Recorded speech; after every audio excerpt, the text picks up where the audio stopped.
안녕하세요. 저는 DJ 라니입니다. 오늘의 이야기를 시작하겠습니다. 안녕하세요. 저는 30대 여성이고 한때는 광고 마케팅 일을 하며 이름을 알리다가 육아 휴직계를 내고 아이들을 돌보았습니다.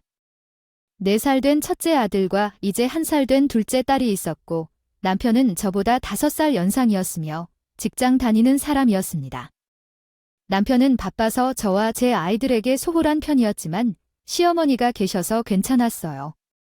우리 시어머니는 저를 너무 사랑해 주셨기 때문이에요.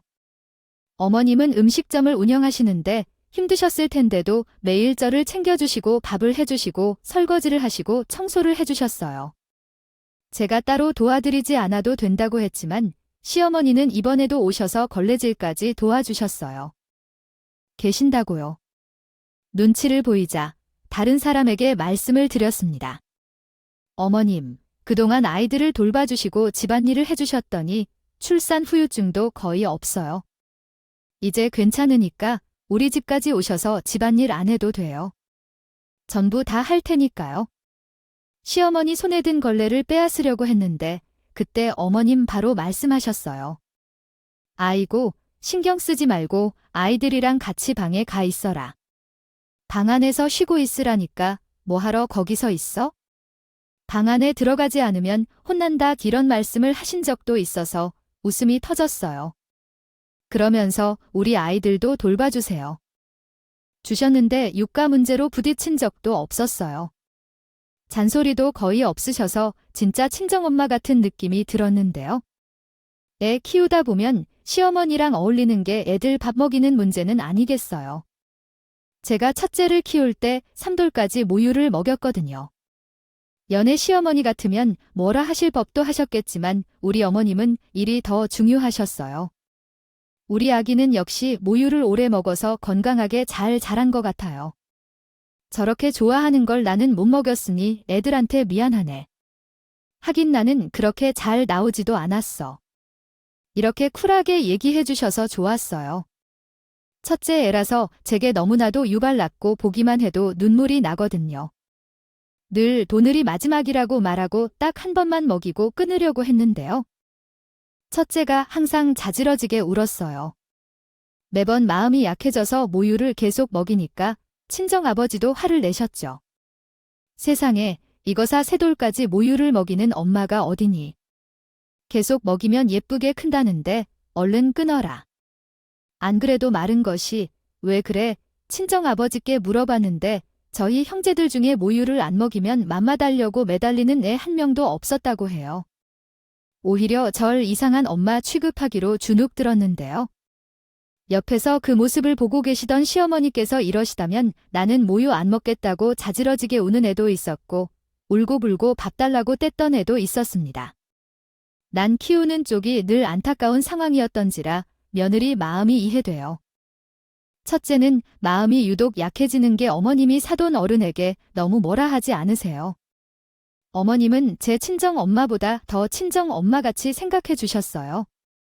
둘째 애를 키울 때는 생각보다 빨리 모유를 끊고 분유를 먹이면서 키웠는데 친정 아버지는 무효를 너무 빨리 끊어도 안 좋다고 말씀하셨지만 시어머니는 달랐어요. 시모는 늘 그랬듯이 저를 존중하면서 교육 방식을 믿어주는 듯 이야기해 주셨어요. 분유를 먹이니 할머니가 먹여줄 수 있어서 참 좋아요. 엄마는 쉬어라. 벽에 물고 있는 모습이 참 귀엽다. 분유를 먹이니 이런 구경도 다 해볼 수 있어서 좋아요. 분유를 내가 먹여본 적이 별로 없어서 잊었다. 이식을 먹일 때도 전적으로 제 의견에 따라야겠어요. 따르면 제가 아이에게 이유식을 거의 직접 만들어 먹였거든요. 실은 아침에만 실온 이유식을 먹였어요. 밖에서 사 먹는 것보다 직접 만들어주는 게 더 안전하고 영양가가 높다고 생각했는데요. 힘들지만 그렇게 하고 있으니까 남편이 저에게 이렇게 말씀하더라고요. 뭐하러 그리 고생해? 왜 하루도 쉬지 않고 땀을 흘리며 그러는 거야? 그냥 살 걸 먹이자. 제 친구 와이프가 그러는데 이유식은 그냥 어긴데 전문가가 만들어서 오히려 당신이 만드는 것보다 나을 수도 있어요. 남편은 원래 많이 부족하지만 최대한 육아를 많이 도와주려고 하거든요. 그래서 제가 매일 고마워하고 있는데 이유식 만들느라 짜증이 나는 것 같아요. 여름이고 날씨도 너무 더우니까요. 괜히 예민해진 거죠. 저도 남편의 마음을 이해 못하는 건 아니지만 남편 말에 욱해서 싸웠어요. 결국 속상한 마음에 친정 아버지한테 말했는데 남편은 또 시어머니한테 전화했나 봐요. 갑자기 저한테 전화해서는 이런 조언을 해주셨어요. 며느라, 남자들이 뭘 알겠냐? 몰라 씹으려도 잘 몰라서 하는 소리니까 그러려니 해라. 너는 애들 잘 키우려고 책도 보고 인터넷도 검색해보면서 애지중지하고 있으니 시판 제품 먹이는 게 쉽지 않겠지? 우리 아들은 내가 너무 버거워 보이니까 속상한 마음에 그런 게야.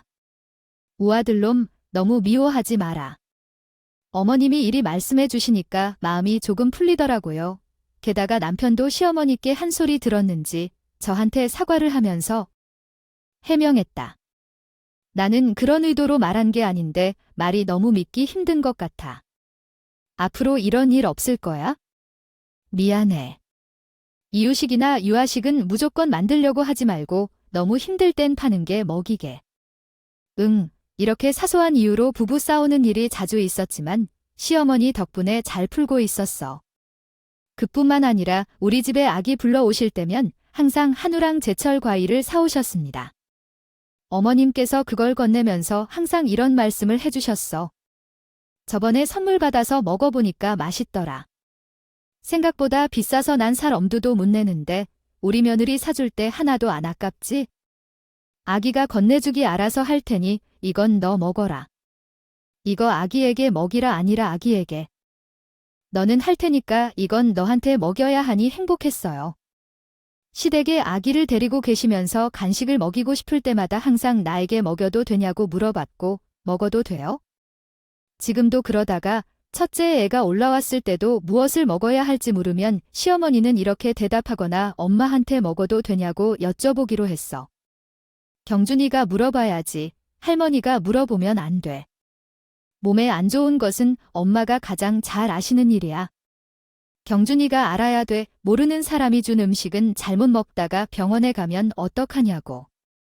어머님이 내 얘기를 하는 경우에도 언제나 존대어서 이야기해 주셨어요. 진짜 딸 같은 며느리나요? 저는 원하는 말을 전하기 시작했지만 갑자기 끊긴 것 같아요. 이전 내용을 올바르게 다시 작성해 보겠습니다. 싶었는데 그 일이 터지고 만 거예요. 그동안 제가 오해를 했던 거죠. 이 세상에는 딸 같은 며느리 같은 건 없었어요. 제 육가 문제에 친정 엄마가 나서지 않고 왜 친정 아버지가 참견하는지 궁금하실 거예요. 저희 친정엄마는 마음의 병이 있어서 정신병원에도 입원한 적이 있으셨거나 우울증의 불안 증세, 각종 환청, 환갑까지 지금은 증세가 괜찮아졌지만 병원 안 간다고 고집할 때는 진짜 심각했어요. 제가 상담받으러 가자고 하니까 친정엄마가 눈물을 흘리면서 이러셨다. 왜 자꾸 병원에 가라고 하는 거야? 나는 괜찮다고 했잖아. 엄마를 이런 식으로 아픈 사람 지속하게 해서는 안 돼. 거의 통곡하듯 하시는데요. 마음이 아프더라고 하지만 엄마가 나아지려면 병원에 가야 하는데 어쩌겠어요. 매일 친정에 가서 엄마를 설득시키기 시작했죠. 엄마 마음도 자주 아픈 곳이 있어서 감기 같은 거라고 생각하면 된대. 나도 마음이 아파서 그런데 같이 가보자. 응. 가서 검사만 받아보게. 이렇게 제가 친정엄마를 설득해서 병원에 가게 되는데요.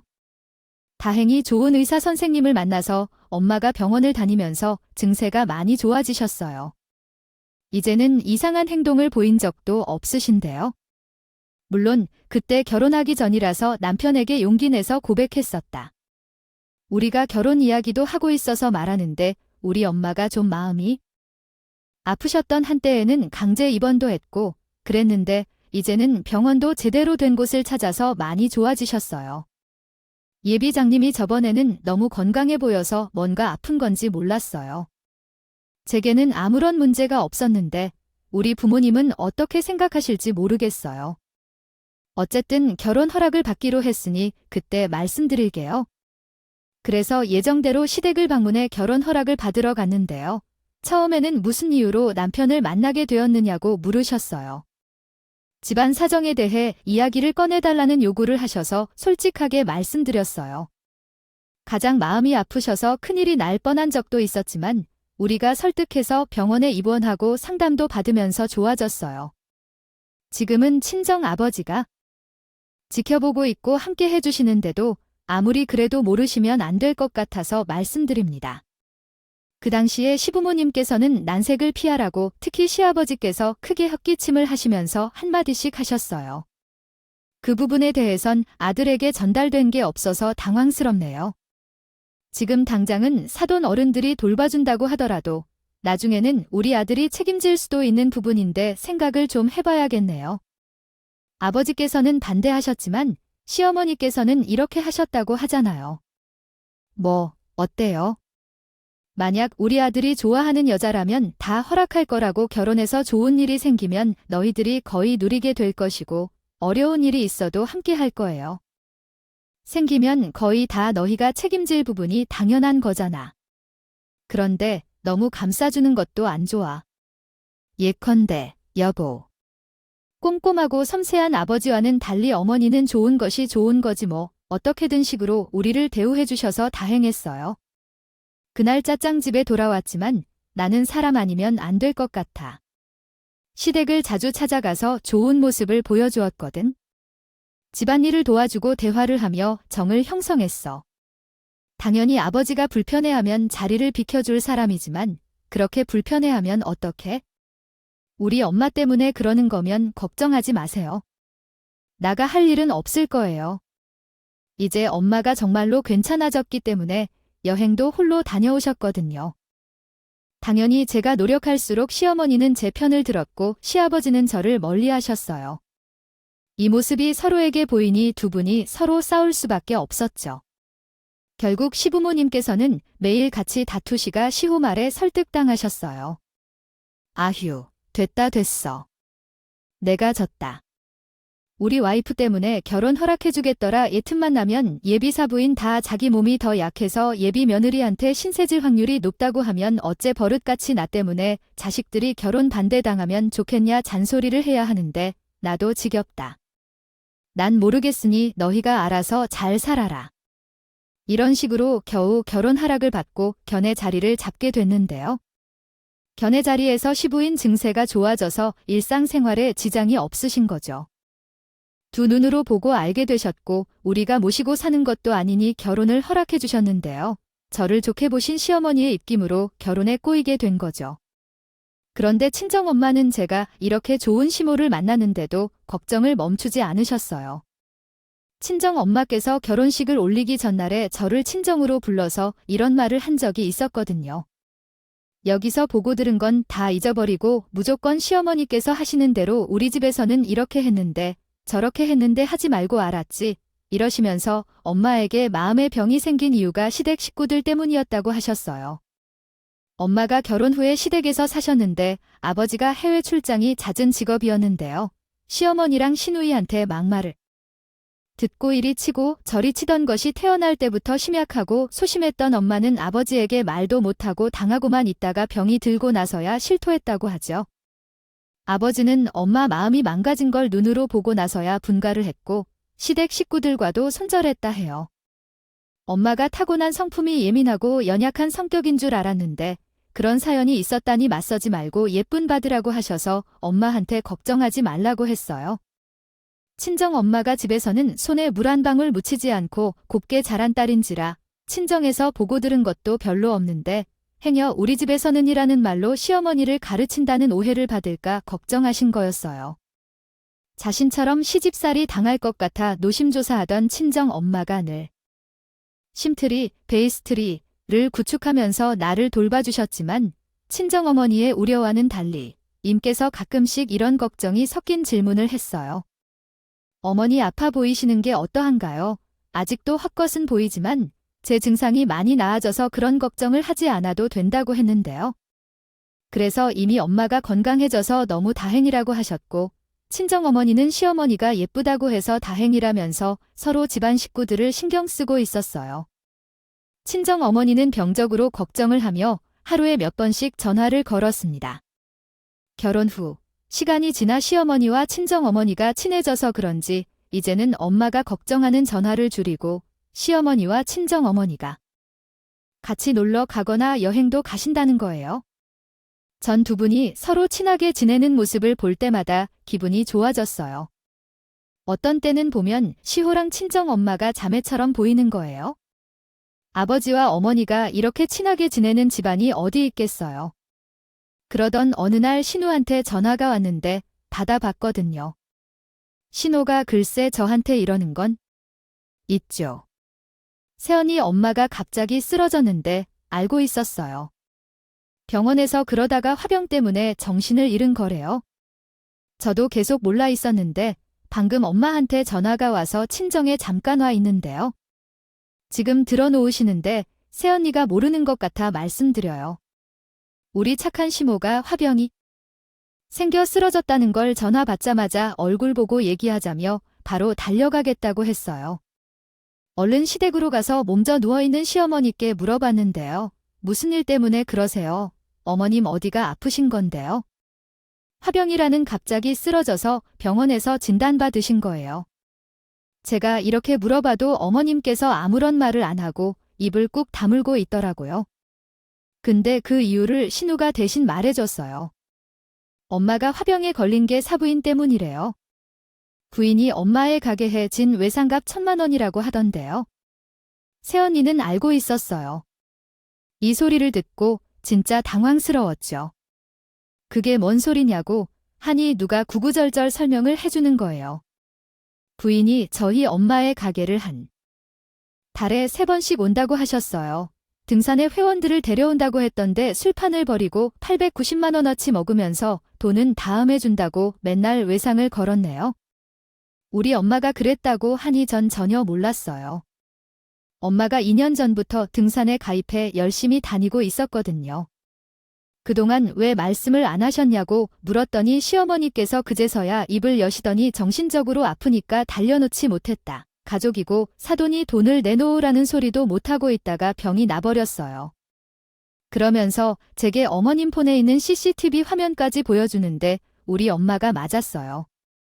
충격받아서 고개를 숙인 채 세상에 이거 아무리 도와줘야 하는데 저희 엄마잖아요. 진짜 죄송해요 라고 말씀드렸어요. 엄마가 1,000만 원을 외상으로 달라고 했다는 이야기가 들리면 먼저 엄마에게 왜 그러셨는지 물어보려고 해요. 그때 시어머니께서 제게 손을 치시며 말씀하셨어요. 아니다. 아니야. 말하지 마라. 이러다 집안이 분열될 거야. 내가 그냥 평소에 줬던 용돈에서 조금씩 더 추가해서 갚아줘. 어머님이 괜찮다고 하시는데 제가 그냥 넘어갈 수 없어요. 그러면서 고집을 부리며 시어머니의 말에 반박했어요. 아니요, 어머님, 이런 걸로는 안 돼요. 제 성격이 분열을 일으킬 정도는 아니에요. 우선 엄마께 꼭 이유를 물어볼 거예요. 그렇게 전화를 걸어봤지만 엄마는 제가 왜 1,000만 원을 달라고 했는지 CCTV를 보고 나서라고 했어요. 한 번도 그런 적이 없었는데 무슨 말을 하는 건지 정말 기억이 안 나네요. 나 엄마가 끝까지 기억이 안 난다고 하시길래 결국 집으로 돌아가서 때마침 퇴근한 남편에게 전부 다 이야기했어요. 남편이 그 사실을 전해 듣고 한참 동안 두 눈을 꿈틀거리며 말을 더듬거리며 얘기했어요. 이거 그냥 넘어가면 안 되겠네. 서로 뭔가 오해하고 있는 것 같으니까 만나서 풀자.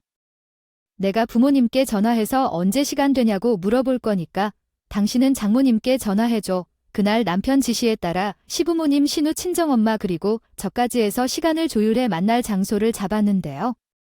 결국엔 엄마, 저, 신부 남편, 신우 부랑 모여서 6자 대면을 하게 됐어요.